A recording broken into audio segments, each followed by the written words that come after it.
must not go back to Hogwarts School of Witchcraft and Wizardry this year. Hello everyone, welcome back to another video on the PotterWatch YouTube channel. Today, we will be diving into one of the most intriguing aspects of Harry Potter's story, his unexpected brush with immortality. While Harry Potter isn't immortal in the traditional sense, his journey involves several key elements that give him a unique edge over death. From the Horcruxes to the Resurrection Stone and the deep magic that binds him to Voldemort, Harry's story is filled with moments that touch on the idea of immortality in fascinating ways. Join us as we explore the twists and turns of Harry's near immortality and what it means for his place in the wizarding world. Don't forget to like, subscribe, and hit that notification bell for more magical content. Now, let's dive into the magic that makes Harry Potter's life so extraordinary. In Harry Potter and the Deathly Hallows, the concept of the Deathly Hallows is introduced through the tale of the three brothers. The Hallows consist of three powerful magical objects: the Elder Wand, the Resurrection Stone, and the Invisibility Cloak.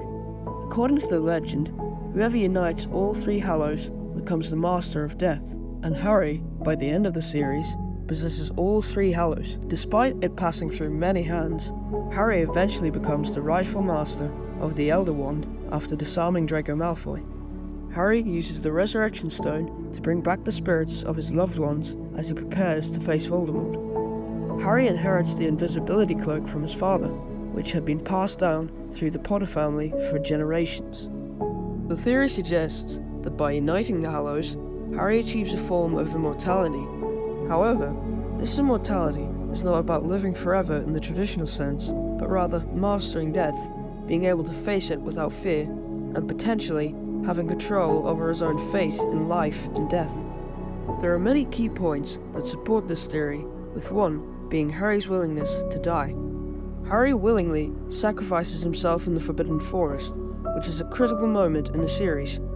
By accepting his death, Harry demonstrates that he does not fear it, which is a significant trait of someone who has mastered death.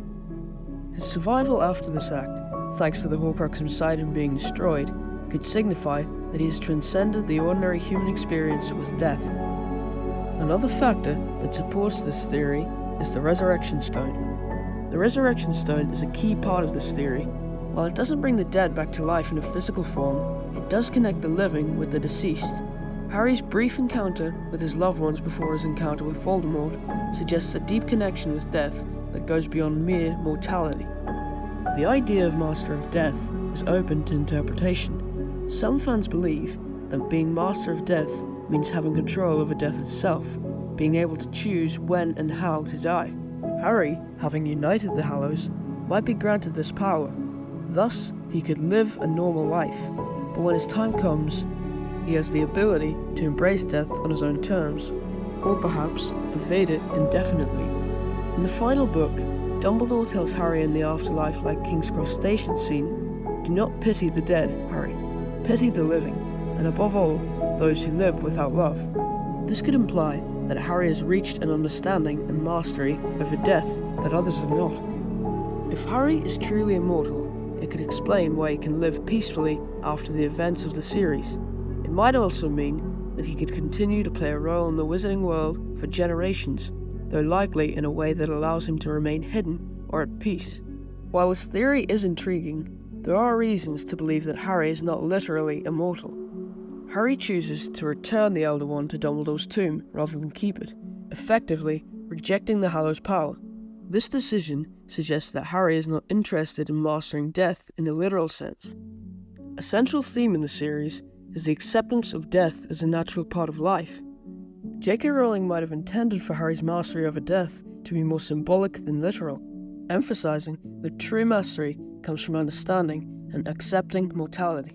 In conclusion, the theory that Harry Potter might be immortal adds a layer of depth to his character and the overall story.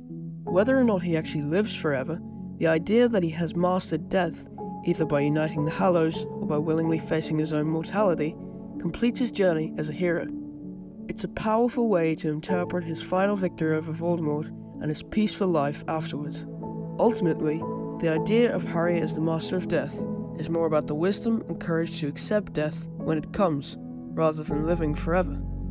And once again, that brings us to the end of another PotterWatch video. I hope you enjoyed it and can't wait to see more.